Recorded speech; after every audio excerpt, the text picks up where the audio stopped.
Hey everyone, thanks for tuning in. I just wanted to say thank you for all the support that we've been getting over the last few months. These podcasts are super fun for me and Preston to do, and we're pumped that everyone's liking it. It's get such a positive feedback. Please check out on Spotify, give us a download, and check out our YouTube channel if you want to see the videos of these podcasts. Up next, we have Mark Bolton. Mark and I have known each other for years, dating back to our Chicago days, and Mark is super talented chef, and he oversees the kitchens at Rolf Daughters and at Folk here in Nashville. Hope you enjoy. Certain things of those details of fine dining are very instrumental when you're like creating a casual place of just like work ethic, and this is what we want to strive for, but we don't need all the mental games. Yeah, you know? Let's have fun. Right, yeah. Let's have fun while we're yeah. So, well, first of all, thanks for doing this. I think we've been recording the whole time. It was great. So why don't you start with, you grew up in Chicago in the suburbs? I actually was born and raised 2 hours north of here. Oh, no. In Kentucky. Right. I started out, actually, I was going to college, and I was a food runner at a country club. I was like 17 years old. And the head chef was like, hey, I got a guy quitting. You're always here on time. You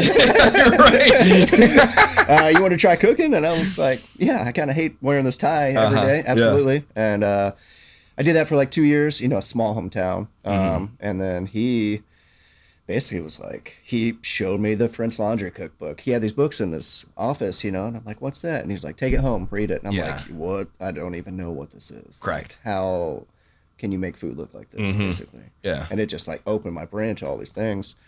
And he was like, basically after like 2 years, I was like, get the fuck out of here. Go somewhere else. Go to a big city. Literally, like 2 months later, I ended up moving to Chicago. Why? Closest city? Closest large city around. Yeah, New York seemed a bit overwhelming. A little bit. But I could still like drive back and forth, to Chicago. And I went to culinary school. What'd you think? I think it was a huge waste of money, basically. Yeah. Did you finish? Yep. Okay. I graduated, paid it off like last month. Yeah, right. From, what was that, 18 years ago or something? What I tell every young cook, it's just like, man, just go into a kitchen and start working. Totally. Like you're never going to pay this off. It's so much money for, my program was like 12 months, basically.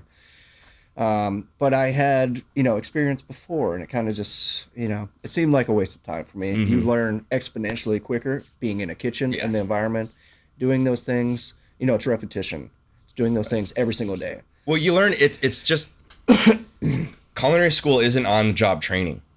No, it's kind of do something once. Today we're going to butcher a chicken, and you're lucky if you touch the chicken, the instructor, and then all of a sudden, like, you don't see a chicken again for like another 2 years. Yeah. Your chicken class is done. Chicken class done. Yeah. As opposed to when I went to culinary school for like a semester, and I'm like, this is bullshit. Yeah. Because we did the chicken thing, and I'm like, dude, I do 30 of these chickens every day at work. And I had a conversation with the chef of this like, place in the neighborhood I was working, kind of whatever, this dinner theater playhouse. And he's like, yeah, dude, you need to do that. Like, I'll show you everything you need to know. Yeah, exactly. And then it's funny, I went to a country club too. I think a country club is like a great place because you get a little bit of everything. Yeah. You get dinner service where you're kind of like trying to do nicer things. Yeah. You get lunch service where you learn how to stack a club sandwich properly and cut it properly. You're making hot dogs and hamburgers on the 19th green or 18th green. There's tons of banquets. There's weddings. There's events all the time. Yeah. There's a la minute omelet stations. There's breakfast. And like the country club that I was at, there was like 5 cooks, and we did it all. Yeah. Like lunch would end. We were there all day, and lunch would end, and we would just transition into the next thing. The same 5 guys. Yeah. Did you get that experience too of like 100%? Yeah. And I was the only one that was like presentable enough to be in front of people. Right. That they saw. So I was like 18 years old. Probably after a night of partying. Yeah. And you got to be there at like 6 a.m. on Sunday. Yes. And you're out there making omelets and waffles and slicing prime rib. Yeah. And you're just. And it's like every time I talk to the chef, I'm like, I've never made an omelet before. He's like, don't worry, you're going to make 100 of them for this Easter Sunday brunch. You'll figure it out, man. And it's just like, fuck, here's your omelet. And the guy's like, what is this? I'm like, bon appetit. But yeah, I agree. I never looked at it that way, I guess, because it does have all those things. It has everything. It has everything. And even if you get in the restaurants, it's I felt it was still like such a great foundation of like multitasking of, I'm sauteing lake perch at the same time we're putting out a 150 person wedding. Yeah. And like the orders would just trickle in from the bar and I'd be like, gotta go make a burger. And then come back and like finish plating up, whatever the fuck it is we were doing. Yeah. So you drove to Chicago, packed up your knives, drove to Chicago. Yep, went up there, and then I did the school thing, and then basically at the end of it, we had to have an internship and stuff like that. And it's crazy how the world works. I took this, I staged at this place called Boka on Friday. They offered me the position. I started on Saturday. We had a meeting on Sunday with the entire staff, and they were like, the chef we fired him. Giuseppe number one. Number one. Well, there's only one Giuseppe. Yeah, right. If he sees this. Right. And they were like, we're bringing this guy, Giuseppe Tintori, from... That had to be 2007, 2006?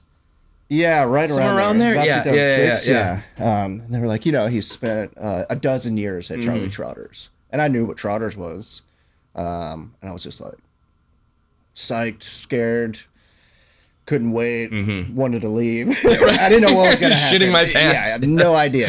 I'd never been in an atmosphere like that. Basically, like when he came in, general. You know what I mean? Yeah, right. Yeah, general. Definitely. In a good way. Like I responded to that very well. Like I liked that direction and stuff like that. Everyone else left. Yeah. Front and back of the house. It's always hard. It's so fucking hard when you inherit a new staff, man. Yeah. And it's the people that stay are always the people that get it. The people that want to expand their career, the people that see the value in learning from somebody else. But like me, as in doing that a couple times, and you take over a staff, and it's almost like every day you have to like convince them to stay and stick around and fucking please don't quit. And then after they all walk out, a week later, you're like, oh, it's so much better. Like, oh, fuck, why was I hanging on to these deadbeats, man? Yeah. And you get a new staff and everybody's super energetic and you're like, okay, great. Now we can move forward. Yeah, he had to just like rebuild the whole thing his way. And I ended up working for him for almost 6 years. Yeah, right. Like all at Boka. That's where we met. Yeah. Yeah, that's where we met. I remember you. Yeah. You were a fresh-faced, clean-cut kid. Like Super fresh-faced. Scary. Chef. Yeah, I remember I got hired to do perennial with them, which was probably 2009, 2008, I think. Yeah. Probably 2008. And they had nothing for me to do, but I was on the payroll. They're like, hey, why don't you like help out at Boka? And I didn't know what the fuck to do. So I was just like standing there on the pass with Giuseppe and whoever the chef de cuisine was. I forget, his tall guy, black hair. Anyway. And I would change everybody's banes every once in a while. And they'd be like, I remember you were like, oh, thanks, man. I'd be like, your minestrone soup, I'm going to get rid of this, man. And I just change everybody's banes and bring everybody water. And they're like, thank you, Ryan. As they're just getting smashed. I'm like, I wish I knew the pickups. I'd go back there and help you, but I don't want to be in the way. I mean, that line was so tight, too. It was super tight. And it was hot. The wood burning grill was so hot back there, man. That was like the first station I worked. Like, your station is a grill, and you have like pan pickups and little pot sauce pickups, and you're grilling 30 steaks on the first turn. Yeah. I used to have a tally sheet. We would sell so many steaks. No It'd shit. be like, order in 4. Another. I'd sell them. I'd be like, that's great, man. I'm like, I don't know what I'm doing. What are some of the instrumental things that you learned from Giuseppe? Oh man, he could run a restaurant. From being at Trotters, like their whole thing is like the guest. Like, how can we make the guest excellence? How can we make the guest experience so much better? Like learning that from him, not just like so much, man. Like he could run the dining room from the kitchen, basically. Yeah. And like make anyone's night, like VIP, non-VIP, like regular person, whatever, like make it so special for them in such a way. I've never seen someone like send so much food extra. You know what I mean? When I was 20 years old, I loved it. And now it's just like, please don't. Yeah. I just want to come in and have a nice meal. Like I came in to sit at the bar and get an appetizer and a glass of wine. Yeah. And next thing you know, I'm eating like a tomahawk steak by myself. Yeah, he would But it makes people feel special. Totally. And stuff like that. Which is it's hospitality industry. Yeah. Is what we do. Right? Yeah. Especially the industry. Yeah. Like if you have a restaurant, you're not taking care of the industry, whether it's a dishwasher from the neighboring restaurant or like the owner. Yeah. Like, get out of here, man. Yeah. Like we take care of the industry, and that's what we do. Yeah. We take care of each other. Yeah. Yeah. But yeah, the way he ran a team, the way he, demanded respect, and, one thing he always said though was like, because he transitioned from Trotters to there, and he didn't want the food to be Trotters food. Mm-hmm. Like he taught me so much about flavor profiles because, he did take some of that influence where it was like international, like he used so very many Japanese towards the end. Yeah, he used so many cool ingredients I'd never seen before in my life, to like the simplest of things, like taught us how to make like nettle raviolos and stuff like that. Yeah. But then we were doing like, crispy chicken thighs with pickled tripe jus, like and boudin sauce with turbos, and like all that cool. It was the rage back then, like those. Did you ever eat at Trotters? No, I just worked he'd send me over there. Yeah, this is like one of those things. Hey, I need you to go see. I need you to go see something, so you can understand what I'm talking about. I've done that a bunch of times. Yeah, he was like, "You got it good here." Yeah. But one thing he always said to us was like, "It's not perfect. Right. It's not going to be perfect. It's not Trotters. It's simple. It's not Trotters. It's simple. When it's like the most non-simple thing I've ever seen in my fucking life. Like what? It's like there's like 30 ingredients on this plate. Oh, it's very simple. Yeah, 100%. Yeah. He's like nothing perfect. Nothing perfect here. That's a great attitude to have, though. You know, doesn't have to be perfect. Which is again what we were talking about earlier. The stipulations of fine dining. Of this has to be this way. You take a piece of something square and you turn it into a circle. Yes. You throw and then you throw the rest in the trash can. Yeah, right. Yeah. But it's actually funny because towards the end of my career, or towards the end of my time there, I was like, I want to go to a tasting menu restaurant. Sure. I want to do fine dining. Linea had been open. Their book had just come out. Yeah. And stuff like that.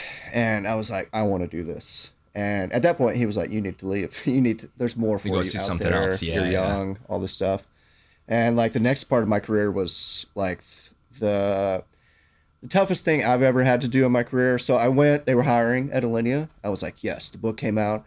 I'd see them boys in the alley. Like I didn't know like cooks look like that, right? Like slick back hair, shiny ass shoes, all white, long Anemic. aprons. Anemic. Yeah, slightly scared. Yeah, right. And I was like, I want to do that. And I heard they were hiring, and Giuseppe set me up with stage there for 2 days, accepted a position, and then ended up working there.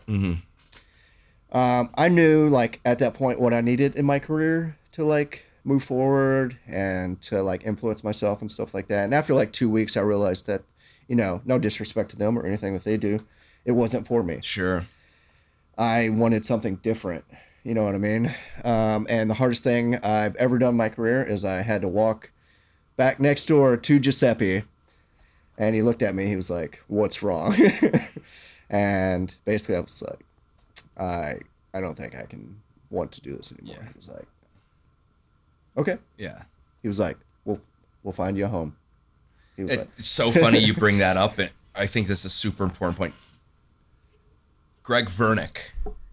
We had a great conversation with Greg Vernick, and it was like so emotional and like from the heart of him saying he worked at Prairie Street with John George for a little bit, and then he went to Per Se, and it was this battle that he had in his brain of I'm at what's considered the best restaurant in the world with the best team, and it's not for me, and this battle of like, what am I doing wrong? What am I missing? Do I even want to cook anymore? And the realization was like, it's okay if something's not for you, which I feel like you had the same kind of interpretation of like, you go somewhere and this isn't for me. And I think being a young cook and not really understanding that of like internalizing, I think it's your fault or I'm not good enough. When in turn, it just wasn't the right fit for you as a person. Yeah. So. And it was. Is that what you went through, you think? Hard. Yeah. Well, the hardest thing for me was like, I had good friends in the restaurant, and I was leaving. I had my notice in. They were like, "Fuck yeah!" So excited for me, right? Yeah. I had to walk back in that kitchen with my apron tied tight, and my head was hung low, basically. And just Abby talked to me. It's like, dude, it's fine. Like, this happens. You realized it. You have a home here, but we'll find a place that suits you. Yeah, you know right what I on. mean? And yeah. it turned out working out for the better. Of course it did. Yeah, of course it did. Yeah. Anytime you make a decision that benefits yourself or your family is the right decision. Yeah. That's the only way to look at it. Yeah. Whether you leave a job or you leave a city, if you're growing and learning and benefiting from it, it sort of doesn't matter. I mean, don't fuck people over. Like I walk out and no notice or anything, but you go through the proper steps and it wasn't for me and fucking move on, Yeah. Seems like you're doing well since then. It's worked out. Right. Yeah. So where did you go after? How long did you stay at Boka then after that? A couple weeks 2 weeks or something? Yeah, right. It was so like it's just 2 weeks after couple that. checks and figure it out, regroup. Basically, I'd heard of this restaurant True that had been established for quite some time that was downtown, and seeing their food and what they were doing and stuff like that. I was definitely intrigued. So same thing. I went there and staged, really loved it, and accepted a position there basically. But I really wanted to do the fine dining thing and just push myself to that extreme of things. Why did you want to do fine dining? You just thought it's something you needed to see? When I was 23, right around the time you were about to open Peninsula and stuff like that, right, a couple years before that, Noma had come out, and stuff like that. And it was funny because we actually had a girl, Andrea, one of my good friends. She came from Noma and she staged at Boka, and just Abby was like, "Go work at Trotters." Yeah, basically. And she was like, "I want to come work at Boka," after spending some time over there. It was actually, I went over there one time when I staged, and she was like, "I want to go work over there." Yeah. And she ended up coming over, and she would tell me stories about Noma, and it was seeing videos and the first couple books and stuff like that. But I just felt like I just had, there was more that I could give, that I was doing, you know what I mean? I wanted to push myself to a place that I didn't think that I could go. Did you think that you were missing a couple pieces of the puzzle to kind of pull it all together, to take the next step from being a cook to a sous chef or something like that? Yeah, I knew I wasn't ready to, I didn't want a management role. I know I just needed to learn, basically. Yeah. Yeah. It's funny you mentioned the French Laundry Cookbook, because I feel like it's there's certain times in American history is where were you during the JFK shooting? Where were you during the OJ chase? Yeah. Where were you on 9/11? Where were you when the French Laundry Cookbook came out? You know? And I remember I was working at this bistro called Mango in Chicago, which is not around anymore. It's the late 90s when the cookbook came out. And I was kind of at the same point you were, as I had kind of been there long enough, and I was ready to do something fine dining, and I didn't know what it was, and I was kind of confused. It was La Francais and Charlie Trotters and the Ritz Carlton. It was all this kind of very classic Bocuse French stuff. Yeah. And the French Laundry Cookbook came out, and I was like, oh fuck, this is there's a whole nother, so there's my lane that I'm in, and this what I think it is, and blah blah blah, and then there's this whole nother world of I didn't know food could look like that. Yeah. The Gotham Bar and Cookbook, Gotham Bar and Grill cookbook with Alfred Portale was another one of those books when I first started cooking. Yeah. I had opened it, I'm like, the fuck is this octopus with this salad and endive? And everything was 9 feet tall, and I was just how do they carry that to the table? It was one of those things of holy shit, Yeah, 100%. So I felt when I saw that, I was there's pieces of the puzzle that I'm missing. Yeah. And I need to push and find something else. And I went to La Francais after that. So started doing the fine dining thing. Yeah. Yeah. So how did you get into True? Basically, same process, stage for 2 days, accepted the position. And who was in the kitchen then? So that was, don't remember his name, but he was there for a short time. Yeah. So basically what had happened is almost the same thing as Alinea, where it was almost a feeling of I don't know if this is for me. Tim Graham? Yeah. Yeah, right. Okay. So Lauren Grau was kind of there at the same time. This was around the same time L2O. Yeah, he was kicking around. Yeah, he was kicking around there. Yeah. But I really gravitated towards who was the chef de cuisine at that time, Anthony Martin. Yes. And just so be it, the kind of, I don't know what happened with Tim. I don't know if he was let go or if he accepted another position or something like that. But it was pretty quick. It was like a month or two. Yeah. And then they made Anthony executive chef there. And I was super psyched because I really liked him. Him and I, like,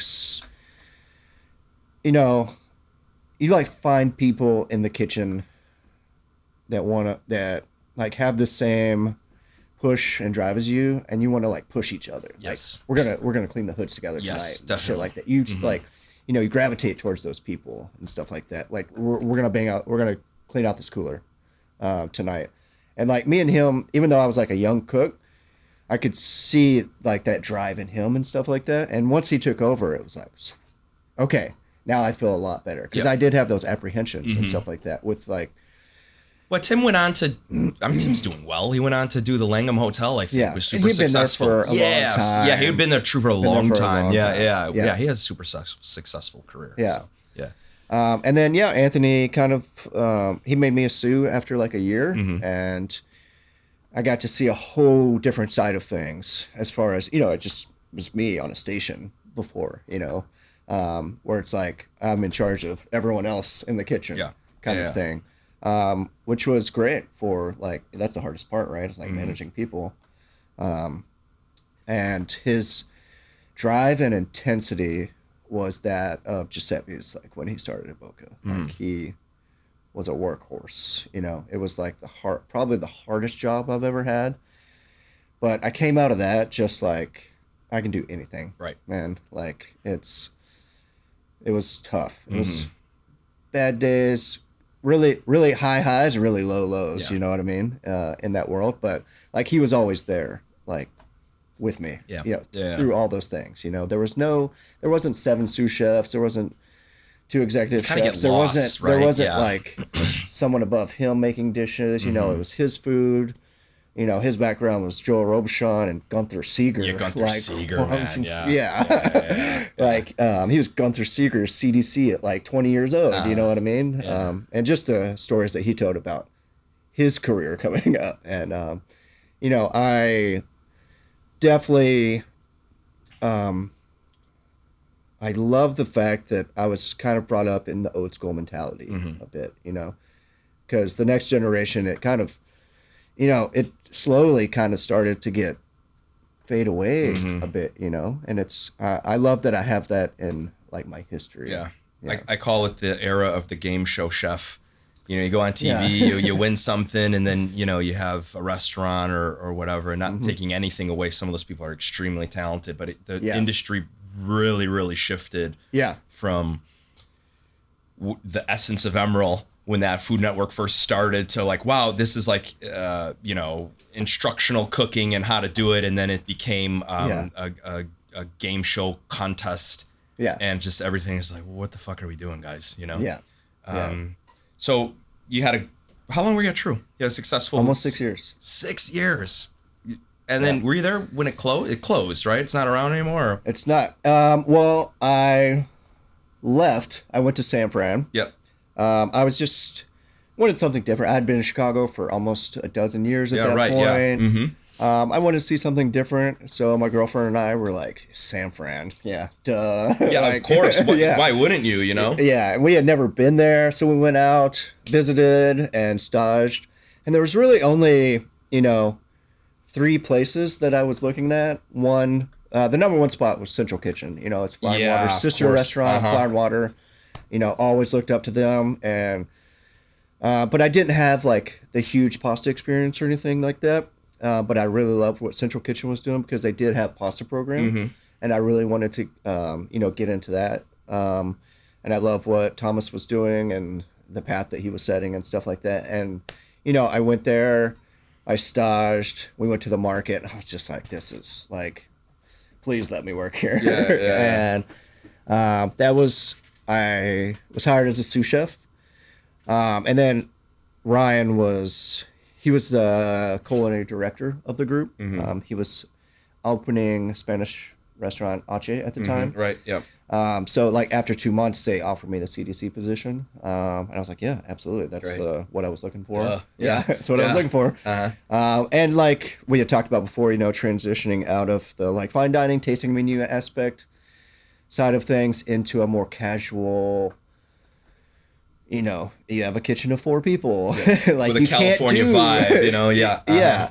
But it was so easy because, you know, not easy, but you know, you go to the market and you could make a whole new menu every day. Yeah, you just go to the market and just serve raw vegetables. You're like, oh, I mean, it was just so much fun. Yeah, I always say the food in like Northern California, it just tastes different, man. Dude. Yeah, it's so like if you go from cooking in Northern California to like, you know, somewhere in the middle of nowhere, you're just and you try to do the same dish, you're like, no, this isn't right. No, this is not right. Yeah, man. And I was used to Midwest, right? Like I never took vacations when I was young. I never traveled anywhere, so I was used to Midwest. And then I grew up in the South, heavy, decadent, rich foods, and then moving there and dining out and going to Bar Tartine and, you know, Al's Place and like all these cool places. Al's Place is and great, man. Like you know, everything was just so light and bright, and you go to a random coffee shop and have the best sandwich you ever had in your life. Oh my God, it's like arugula and cheese. Yeah, you're like, well, why does this seem so easy? Yeah, you know what I mean. And it really just opened my eyes as far as cooking and like the balance of flavors and just like lightening up the cuisine a lot, you know. And but you know, also like we didn't, you know, cooking at Boka, we didn't use dairy. We didn't cook with butter.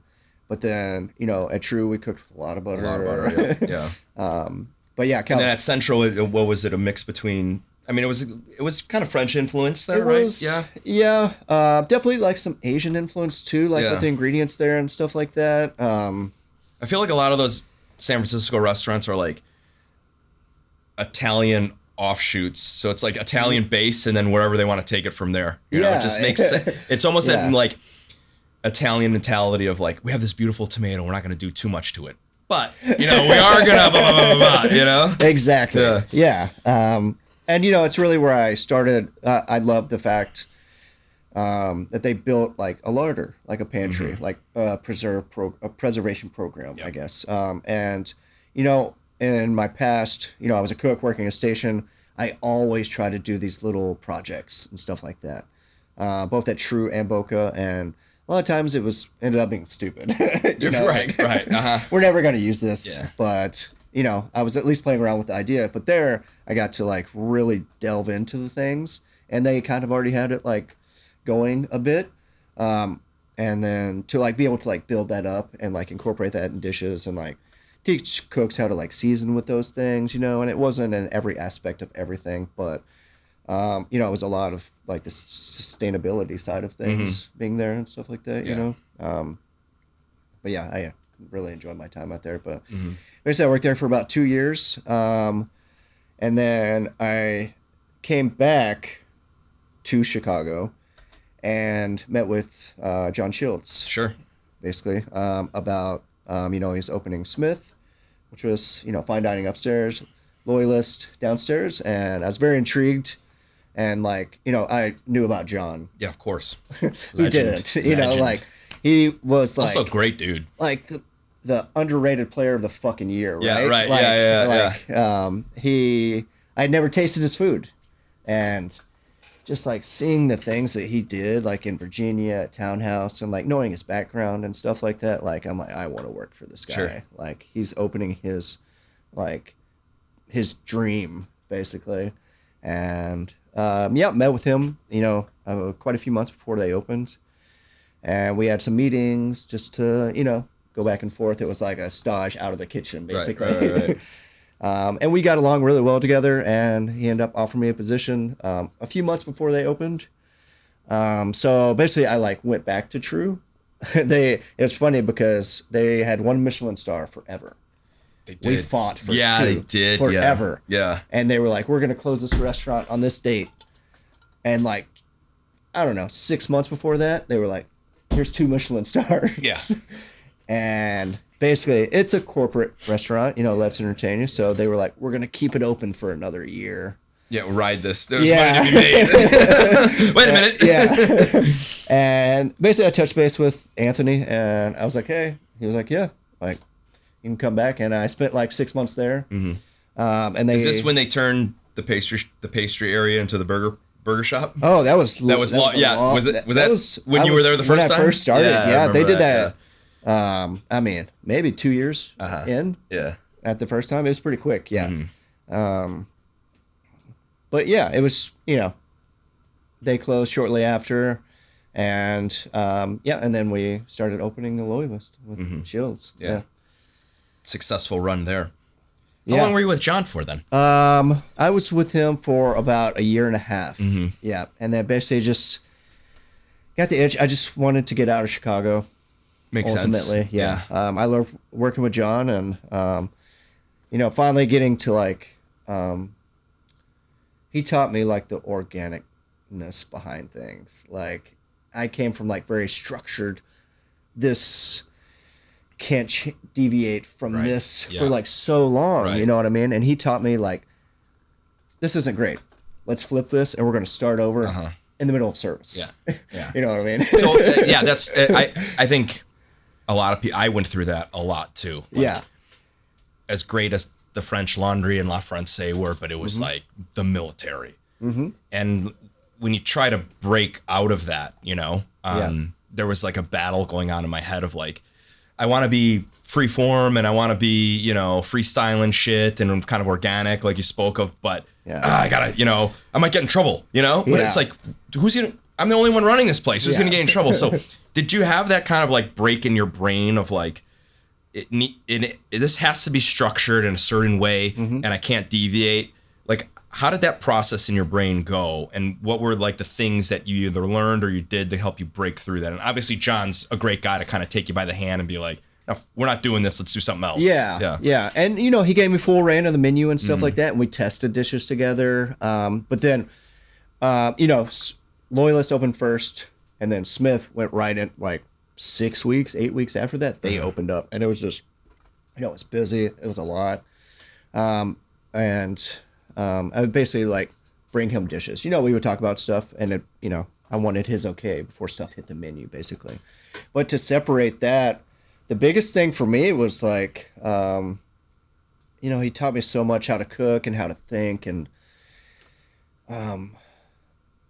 like I would say working with the farm that we worked with there. Because before he opened, he developed this relationship with the farm that had never grown vegetables for a restaurant, basically. Yeah. Was that Elliot Papinow? Yep. Great dude. Yeah. Yeah, his parents. Yeah. They were retired. It's actually called The Farm, right? It's called The Farm. The Farm. And they were retired. His parents were retired. They had, I think it was like 7-acre plot of land. It was funny. They actually met through like Instagram or something. What were they doing? What were they doing with the farm before then? Growing vegetables for themselves. Yeah. Yeah. Like it wasn't all plotted and everything. So I think Shields was like looking for black walnuts or something, and Elliot was like, "Hey, my parents had black walnut trees. They all met." And, John was basically like, "How do you feel about growing vegetables for a restaurant?" And the organic side of things was they would just bring stuff to the restaurant, whatever they had. It's not like you ordered stuff. No, right? Yeah. Like John would go out there and come back with flats of the most pristine, beautiful vegetables, herbs. We would all look at it. It was like me, John, Chef Romero, who, ran Smith. Romero, yeah. And be like, all right, I want this, this, this. You guys can have this. Like, we worked through it. And, like, sometimes it was, like, 30 minutes before service. Yeah, right.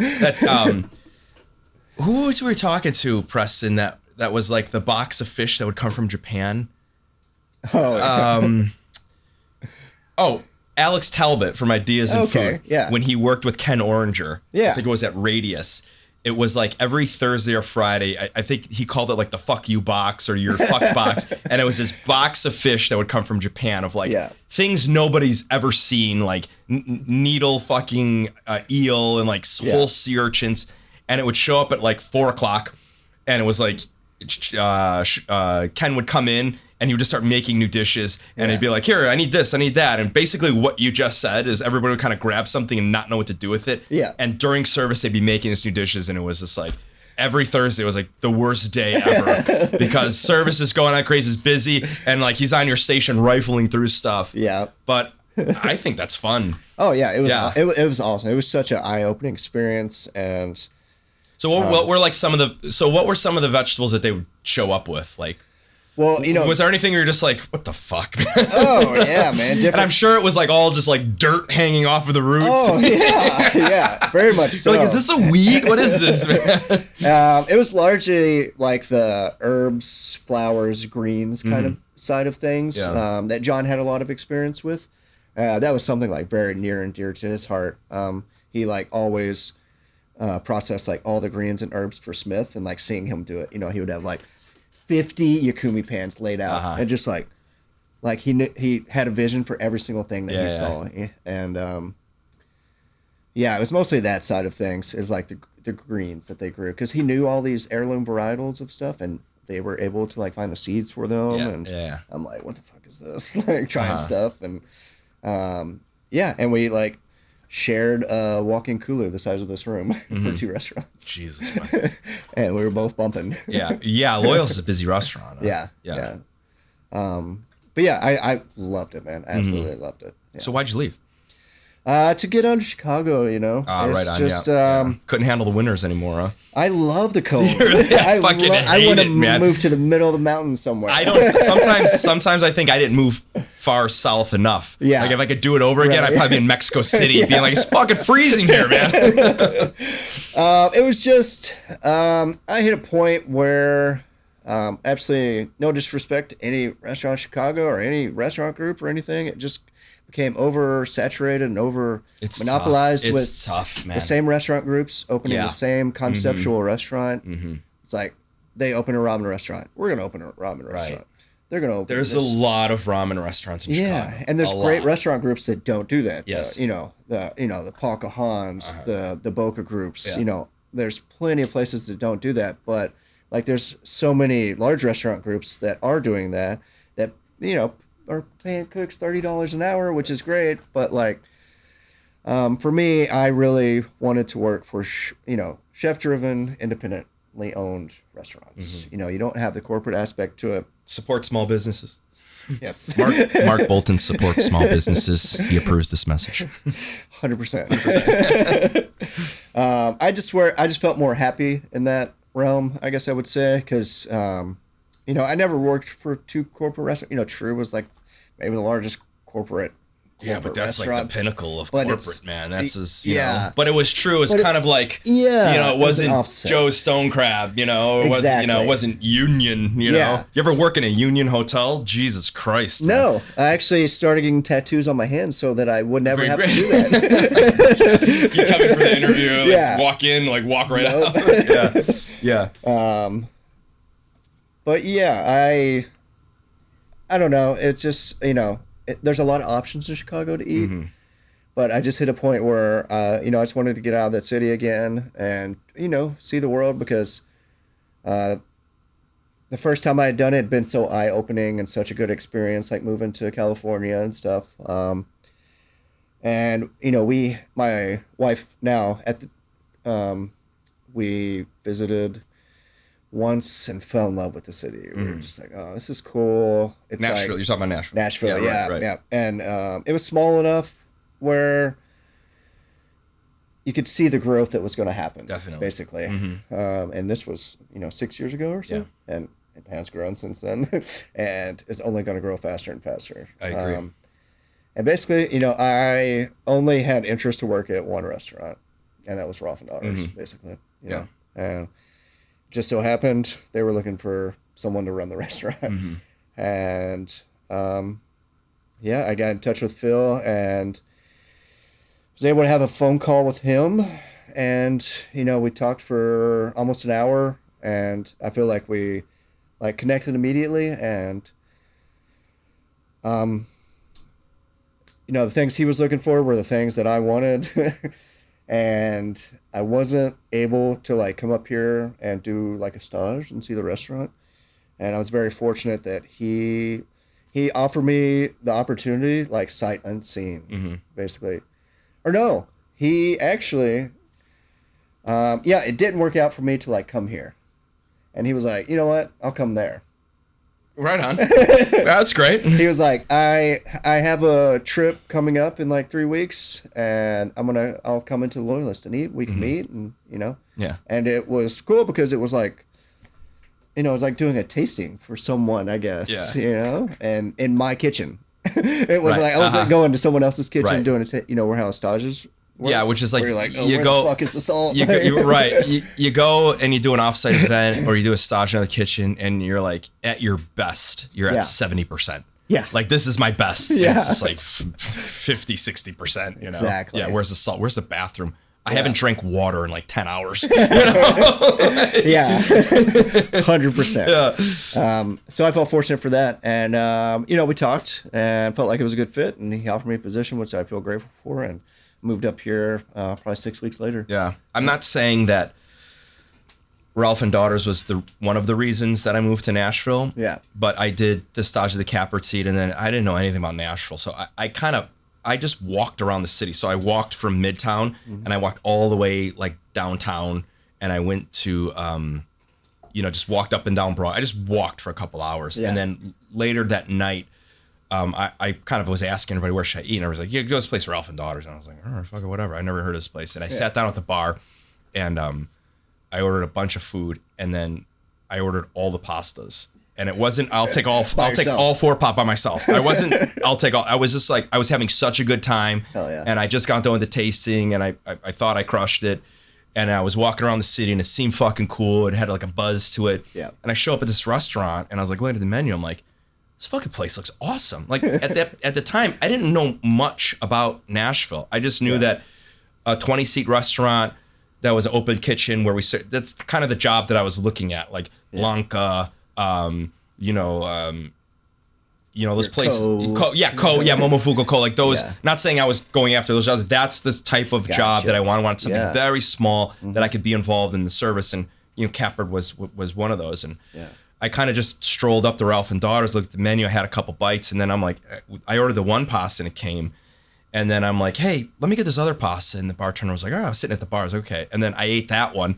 And I'm like, hey, bring out the other two. And he's like, what? And I'm like, just fuck. He's like, fuck it. He's like, closes the menu. He's like, we're doing this, man. Fuck it. Let's do it. And like I said, I'm not saying that. I think I was so happy that restaurant existed, and it was in a city that I was thinking about moving to, where it was like, okay, well, if this place is here and can exist, there's a food scene here.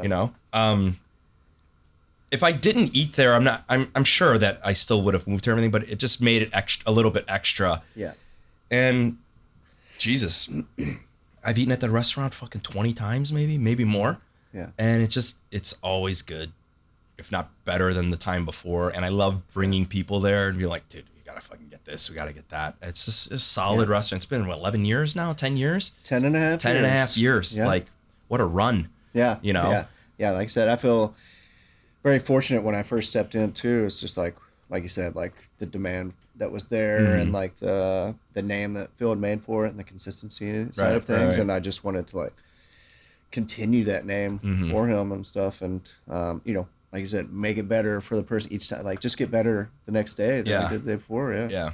What are some of the things that you do outside the restaurant that kind of keep you being a normal human being?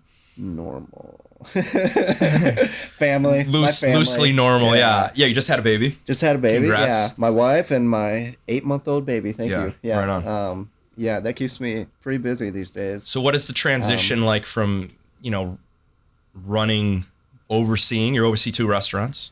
Yep. Yeah, you oversee Folk. Yeah, Folk and as well. Rolf and Daughters. Yep. And now you have a baby. Now baby. So what is? I mean, I don't have kids, and I never want to have kids, but it sounds like a nightmare. Luckily, my wife is the best. Yeah. She says everybody in this position, you know.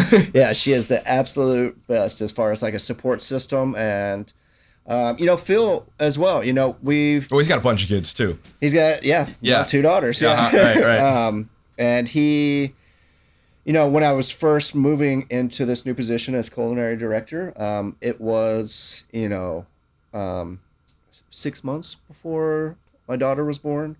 And we had talked about, the position not necessarily needing to be like service focused. You know what I mean? Like, you don't have to be there every night. We have people we have chefs that are capable, that run the kitchens, and that's what we need to do. Is we need to let these younger guys and girls like that are running these kitchens like do their thing and learn. Like, you've done it for a while.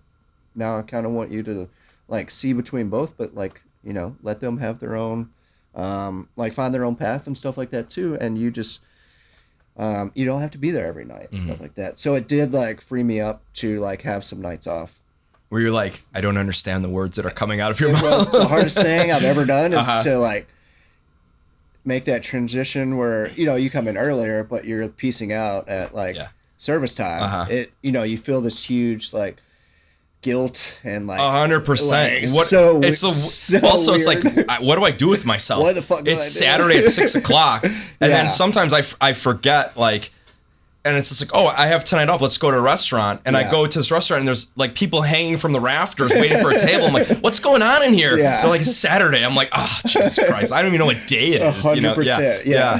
Yeah. Right. So that transition was definitely a little bit tough. Obviously, like, you know, I go home, my daughter's there. But having that little bit of guilt and like, just like awkward, you know, you feel like you like, or like, letting people down a little bit, but I got over it. Sure. You know, but it's also got to be a sense of accomplishment to know that you have trusted people there, and they can come to you when mistakes happen, and obviously mistakes happen and they learn from it, but it's got to feel good to be like, you know, so-and-so's running the place tonight. I'm going home and I'm going to, you know, eat edibles on my couch, you know, 100%. Or whatever it is that you do. Something like that. Yeah. Right. Yeah. I'm just kidding. But yeah. So what would you say your style of cooking is? You know, you have a wide array of influences from, you know, Boka to the flour and water guys to, you know, the ultra technical true. Yeah. How are you implementing a lot of that, and where are you pulling from? And Phil's style is unique in its own right too. Yeah. So 100%. So let's it's a two-part question. Yeah. When you started with Phil, how much of a learning curve or time lapse was it before you kind of like started to jive with each other's styles? Like day one. Yeah. And you think that was because of your time at San Francisco? Yeah. It was like the easiest job transition ever. As far like Rolf is a beast. Don't get me wrong. Yeah. It's a like. What's that? 120 seat? How big is it? It is 75 seats on the inside. Yeah. And then we have a patio that could seat up to 40 at a time or so. So in the we always call it the little restaurant that could. Yeah. Because it looks bigger than that though. It does look bigger. Yeah. But there's like a line to the street. In the warmer whenever it's warm out, it's that 5 o'clock push, man. It's a beast. Yeah. I mean, you're cooking like 100 pastas before 7 o'clock. Jeez. It's like 25 by 25 by 25 by 25. There's tickets on your feet hanging out of the printer.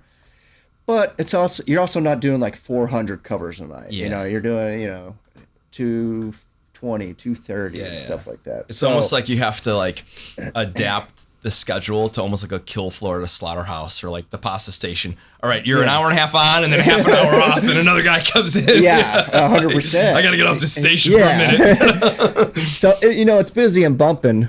But, you can still keep a great eye on consistency and stuff like that, because you're not doing huge numbers at the end of the day, because it is, it's not a huge restaurant. But yeah, I say like, day one, we kind of like really, we're like, oh, okay. Yeah. 100%. I've learned so much from him. Just, from a business aspect to, the way he thinks about food, he's probably the smartest person I've ever talked to about food, and he knows everything about every ingredient, and he's so into like restaurants around the world and like what they're doing, and like he doesn't follow trends at all. He's a trendsetter. I agree. For sure. Yeah. He hates doing what other people do. Yeah. Or trendsetter, or he's just doing his own fucking thing, man. And that just so happens to go in line with like being ahead of what everybody else is doing. Yeah. I always say like every time I ever thought of something and I thought I was being ahead of it, there's always like it was done before and I thought I'm new to it, so it's like, well, this is new to me. Or at the same time, there's 3 other people thinking about the same thing. Yeah. So it's hard to not be influenced by anybody.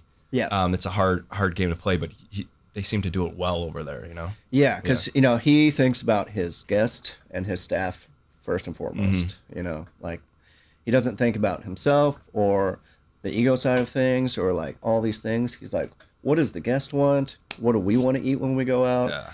And what does my staff need? You know, like he's right there every fucking day. Right. Yeah.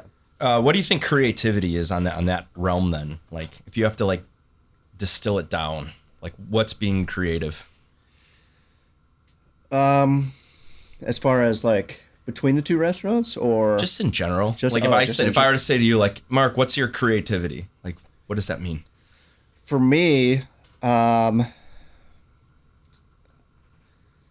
the learning side of things really. And like taking something that I don't know whatsoever and like just delving into it 100% and like learning about it and the repetition side of things, doing it and being able to like teach a young cook how to do that, you know, is like the creative side of me. Like whether it be like a new pasta shape, how you, you know, how you stretch stracciatella to the way you cut bread. Like for me, it's not like a cool, crazy new outlandish technique, Right, you know, it's more like the simplistic, how to, you know, make a garum that has 2 ingredients taste good.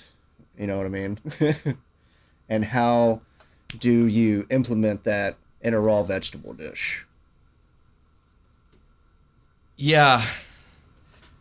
I was thinking of, as you were saying that, I was thinking of, so like El Bulli had such a fucking impact on the world. Yeah. And like now that it's gone, it's like it almost like it never happened. You know, which is weird. Yeah. We used to wait every year for this place to release their new menu and whatever gelatin noodle that, you know. And now it's like nobody's doing that anymore. If you see a spherification somewhere, you're like, ugh, you know. Yes. So with what you just said about like, you know, using vegetables and making a garum and stuff, it's almost as in like creativity is discovering something new for the first time, even if somebody's already done it. Just because you're finding it for the new time, it's still new to you. Yeah. You know? It's like you find a new band, but they're from like the 60s. It's still new to me, you know? And then you can look at the history of like what they've done and who they've influenced and where it came from and now what you're doing with it. You know? And using it in like a modern way. In a modern way, right. Yeah. But I feel like, I think you guys do it well. It's not splashy techniques all over the menu. No.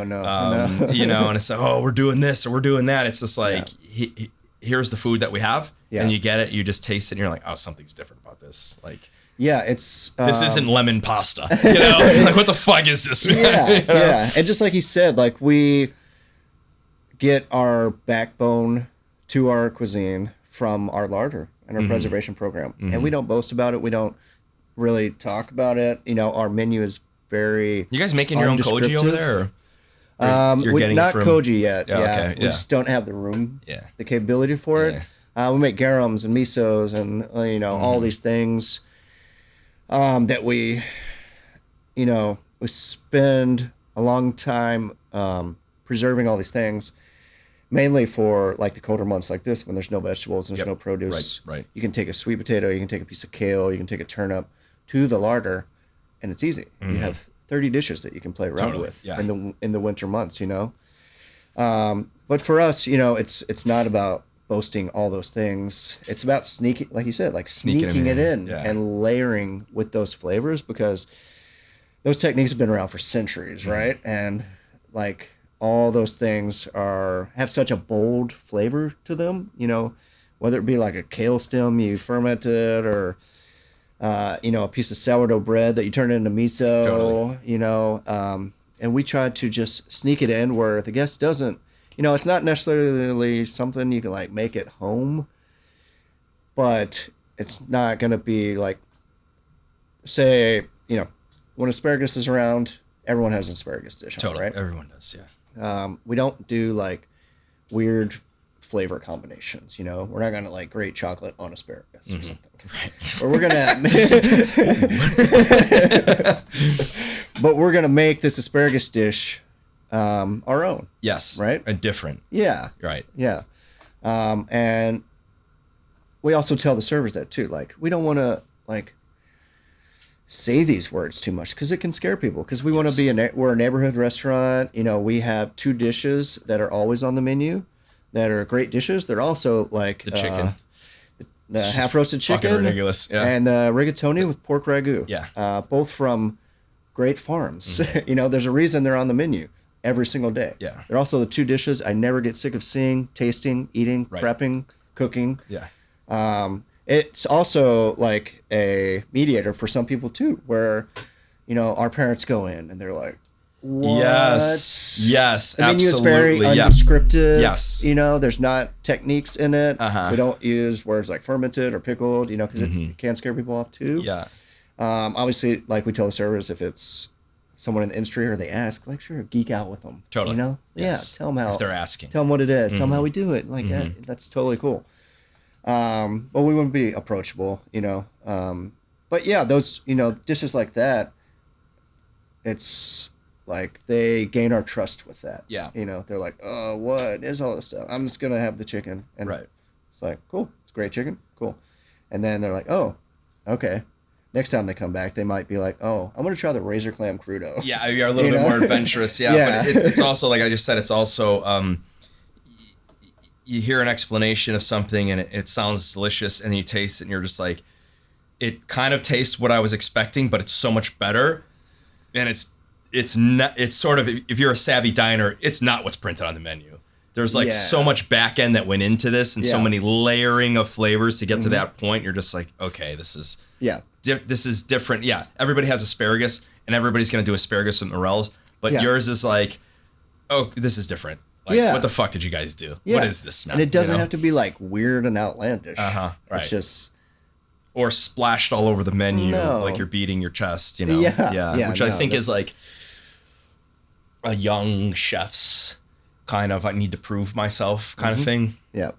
And having a restaurant that's 10 years old doesn't need to prove them, so they've already proved it. You know? Yeah. We'll just keep the consistency as much as we can. I agree, yeah. Yeah. The backtrack of like taking care of the staff and stuff, like where are we at with the industry, man? We're in DEFCON 5, or was it DEFCON, Preston? Is it DEFCON 5, DEFCON 1? We're in 4. DEFCON something. Where's this going, and how do we fix it? As far as the industry, Yeah.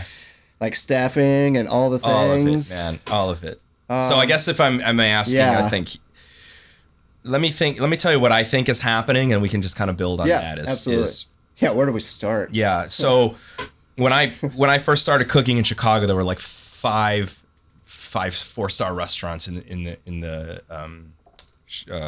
Chicago Tribune, and you know, whoever it was like La France, the Ritz-Carlton, Charlie Trotter's, Everest, you know, and those were the pinnacles, you know. And then below that, there were like, I remember when Blackbird opened, you know, and I was working at this place called Mango, and there was like a couple other places. There was Michael Cornick's place hadn't even opened yet, but there was like Marche, you know, all these like old school restaurants that helped build Chicago. But there was a huge influx of people working in the industry that weren't influenced by the Food Network or Top Chef or anything. There were people that were working in the industry because they wanted to work in the industry. Yes. There was no social media, and there was these restaurants to work at that you're trying to build up to go to one of these 4-star restaurants, one of these top dog restaurants. Yeah. And I think over the years, what had happened was there was an influx of people going to culinary school. So there was all these people. Like, you put an ad. I remember in print, we'd put an ad out. I'd get like 50 resumes, and you'd sort through. And we're putting them into like, we want to interview, possible, and then like maybes, you know? Yeah. And then what happened, I think, was you could go on a TV show and you could make notoriety there. You could go on a social media platform and you can have a social media channel as a chef, and you can make, you know, money monetizing that. Yeah. You could go to culinary school and then graduate and open up a food truck. Yeah. You could go to culinary school, graduate, and just start doing a pop-up out of your house. Now, there was this influx of all of these things that you could possibly do. And the road that you and I took of working at from the bottom, or I worked at a country club, then I worked to here, then I built my way up and working at all these restaurants to get to a place like True or a place like, Boka, where people are sidestepping a lot of that. And before the pandemic, there was, in 2016, there was not this influx of people going to culinary school anymore for whatever reasons, which we'll dive into in a minute. But so they're not graduating culinary school students anymore because A, it's a waste of fucking money. Yeah.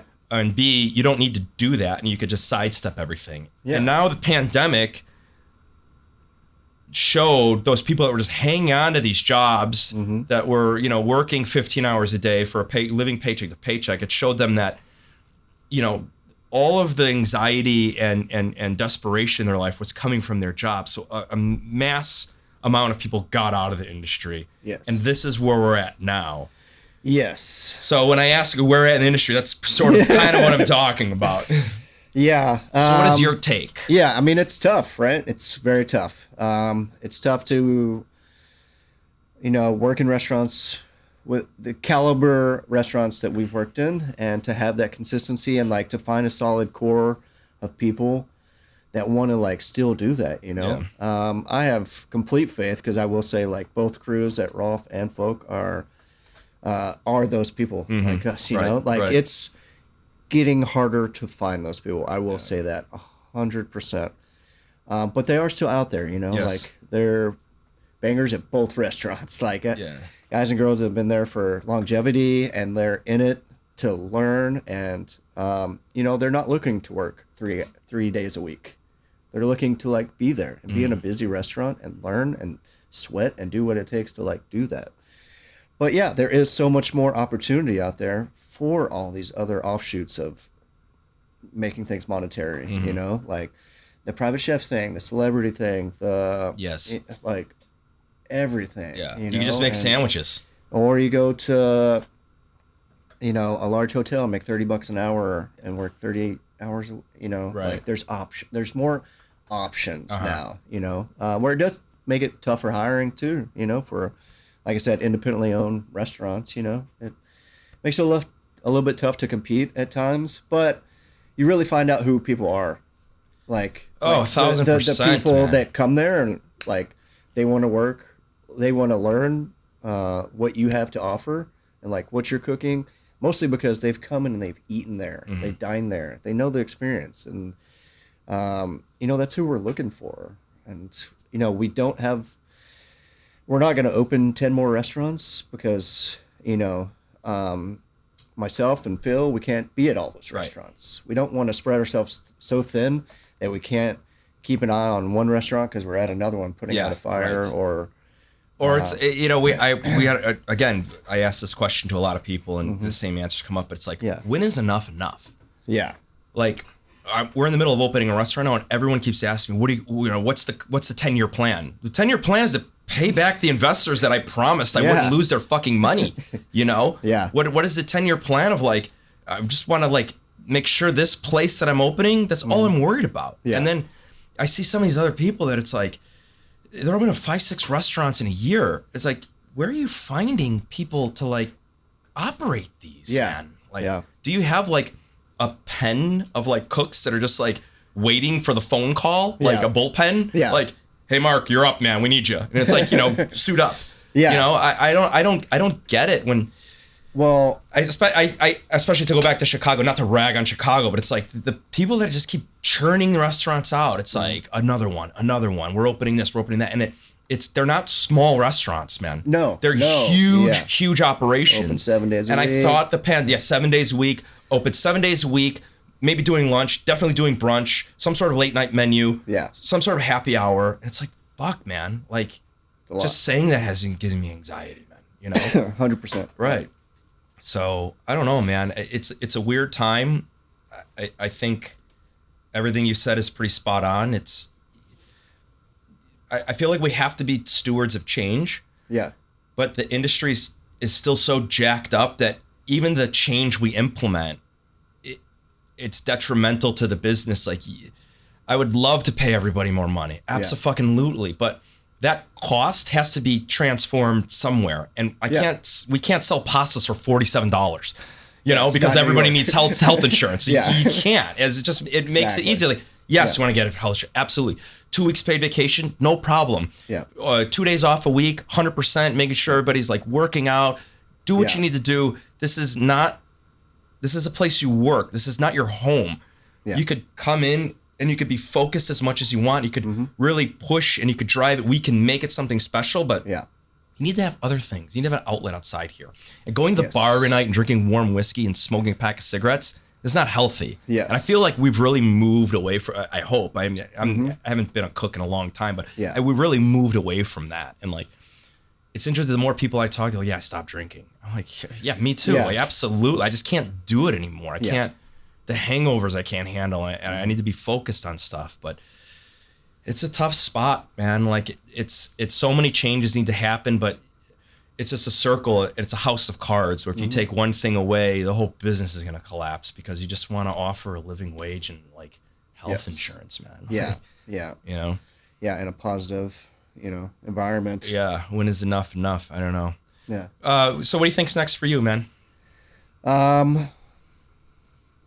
In anything. You're very content with where you're at, man. You seem like you're in a really good spot in life. I definitely feel that way. We have a little bit of future plans and stuff like that with the business, which I'm super excited about. But, I love Nashville, and I just really like here. I love to see like the growth of all these people, especially like the people that have had like, those pop-ups during COVID and stuff like that, or opening brick and mortars, like Kisser and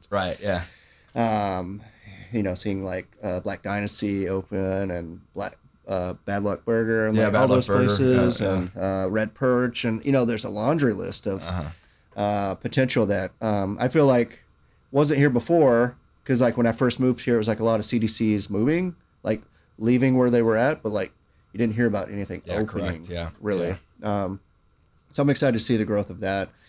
But I love working with Phil, and he's like to continue that relationship between us and stuff. I'm super psyched for the future in the company and the business, That's fucking great, man. Let's end it on that. So if people need to find you, where they find you at? Nowhere. You can't find me anywhere. At nowhere _Nashville. Zero. At Rolf or Folk. You mentioned this podcast and get 50% off your bill. Whoa. Okay. Well, man, we've known each other for a while, going back to Chicago. When I found out you were coming to Nashville back then, I was super pumped. It's always great to have a friendly face here, and I appreciate your friendship, and thanks for telling your story and being honest about it, man. Thanks for having me, and I'm super psyched for you, man. Sounds great. Thanks, brother. We'll end it there. Yep. Cheers.